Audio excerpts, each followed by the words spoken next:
ఉన్మాది దాడిలో విశాఖ ఒక్కసారిగా ఉలిక్కిపడింది. నిన్న తల్లి కూతుళ్లపై నవీన్ అనే వ్యక్తి విచక్షణ రహితంగా కత్తితో దాడి చేశాడు. ప్రస్తుతం దీపికకు ఆసుపత్రిలో చికిత్స అందిస్తూ ఉండగా పరిస్థితి విషమంగా ఉన్నట్లుగా వైద్యులు తెలిపారు.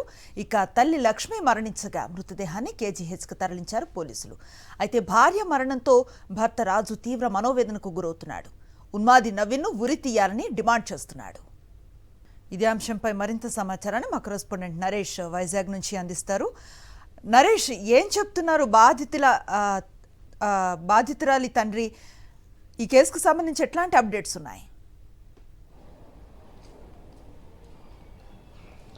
అనుశ్రీ, విశాఖపట్నంలో పిఎంపాలెం పోలీస్ స్టేషన్ పరిధిలో నిన్న జరిగిన ఘటన ప్రస్తుతం అయితే పెను సంచలనంగా మారింది. ఈ ఘటనకు సంబంధించి ఇప్పటికే తల్లి కూతుర్లపై దాడికి పాల్పడిన నిందితుడిని నవీన్ను పోలీసులు శ్రీకాకుళం జిల్లాలో అదుపులోకి తీసుకున్నారు. అయితే మరోవైపు ఇప్పటికే ఏదైతే బాధితుడి తండ్రి రాజు ఎవరైతే ఉన్నారో రాజు ఒకటే డిమాండ్ చేస్తాడు, నిందితుడు నవీన్ని ఉరిశిక్ష విధించాలంటూ కూడా, అదేవిధంగా అతను కఠిన శిక్ష విధించాలని కూడా డిమాండ్ చేస్తాను. మరోవైపు ఈ మధ్యకాలంలో మహిళలపై అత్యాచారాలు, హత్యఘటనలు అనేవి భారీ ఎత్తున పెరిగిపోతున్నాయి. మరోవైపు ముఖ్యంగా ఎందుకంటే ప్రశాంత విశాఖపట్నంలో అనేక నేరాలకు అడ్డగా మారిపోయింది.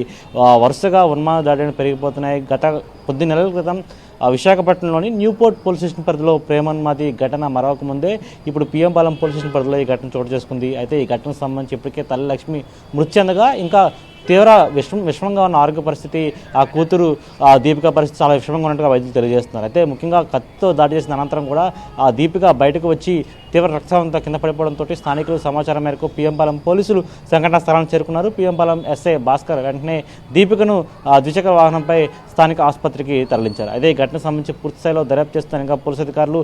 అయితే ఏదేమైనా సరే ఇలాంటి ఉన్మాదులకు కఠిన శిక్షలు విధించాలని కూడా వారు స్థానికులు డిమాండ్ చేస్తున్న పరిస్థితి కనిపిస్తుంది. అయితే పూర్తిగా కూడా విశాఖపట్నంలో ఒక్కసారిగా ఇలాంటి ఘటన జరగడంతో ఒక్కసారిగా ఉలిక్కిపడిందని చెప్పుకోవచ్చు. స్థానికులందరూ కూడా భయభ్రాంతులకు గురైన సిచ్యువేషన్. అంటే అత్యంత దారుణంగా కత్తితో విచక్షణ రహితంగా దాడి చేసి రక్తపు మడుగులో తల్లి లక్ష్మి మృతదేహం ఉంది. మరోవైపు కూతురు పైనుంచి మొదటి ఫ్లోర్ నుంచి కూడా కింద దిగుతూ మెడపై అత్యంత పదునైన కత్తితోటి దాడి చేయడం, అదేవిధంగా కొన్ని చోట్ల స్టాపింగ్ కూడా జరిగినట్టుగా గుర్తించారు అధికారులు. దీనికి సంబంధించి పూర్తి స్థాయిలో కూడా ఇంకా ఆమెకు మెరుగైన చికిత్స అందించేందుకు గాయత్రి ఆసుపత్రి నుంచి మెడికల్ ఆసుపత్రికి తరలించడం జరిగింది. అయితే ఇంకా రాత్రి నుంచి ఇంకా ట్రీట్మెంట్ కొనసాగుతూనే ఉంది.